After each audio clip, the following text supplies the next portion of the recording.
ser jo kreaturvognen køre mod Tyskland igen, ikke? Det kan jeg jo slet ikke stå indenfor. Og han har jo skudt sig selv lidt i fod. Er det dig, der stiller op for Dansk Folkeparti? Ja. Du går også ind. Okay. Går du så også ind for remigration, ligesom din formand?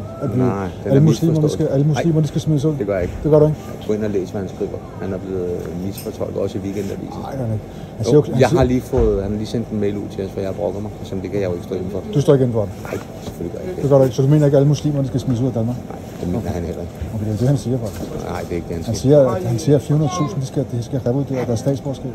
Og dem, der ikke vil rejse frivilligt, de skal sendes i lejre.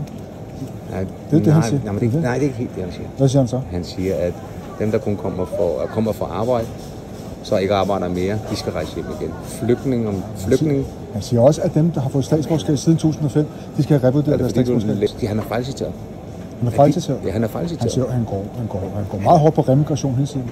Han har også lige været i England, hvor han har deltaget i den der store racistiske demonstration med Tommy Robinson, som er finansieret af Israel, hvor han ovenikøbet holdt taler og så videre. Vi er ikke der. Og han har jo skudt sig selv lidt i fod, men han er blevet fejlciteret, også i Weekendavisen. Han har lige sendt mail rundt til alle medlemmer, fordi jeg har... Så skal vi have en ny formand. Enten skal du have en ny formand, eller skal du have et nyt parti.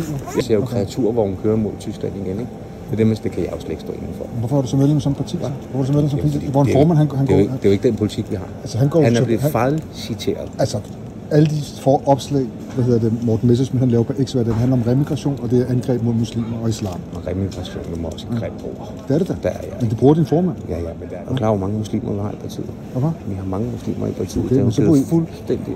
Vi har mange muslimer i partiet? Ja, der er mange, der stemmer på. Okay, også som praktiserende muslimer? Nej, praktiserende muslimer tvivler lidt på, vi har. Okay. Altså, hvis man er ud over de 4 søjler, så tvivler jeg på... Du snakker om 5 søjler? Ja. Men hvis man er ud over det, så tvivler jeg faktisk på, hvis man går måske om fredagen og så videre? Det man sagtens. Ja. Men jeg vil så sige, det virker som om, enten at I har et internt kommunikationsproblem, hvis I har en formand, der går så hårdt ud og angriber islam og muslimer, og vil gerne have os ud af Danmark.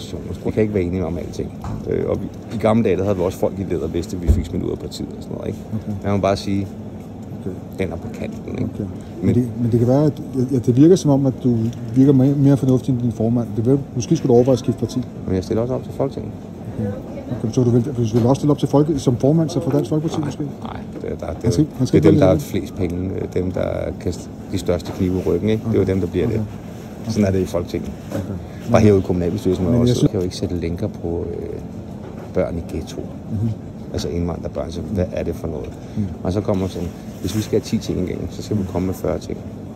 Og de 20 ting skal helst være så rabiate, så folk skal have dem væk, så vi får de sidste 10 ting. Altså det er jo også taktik. Og problemet er lidt, når man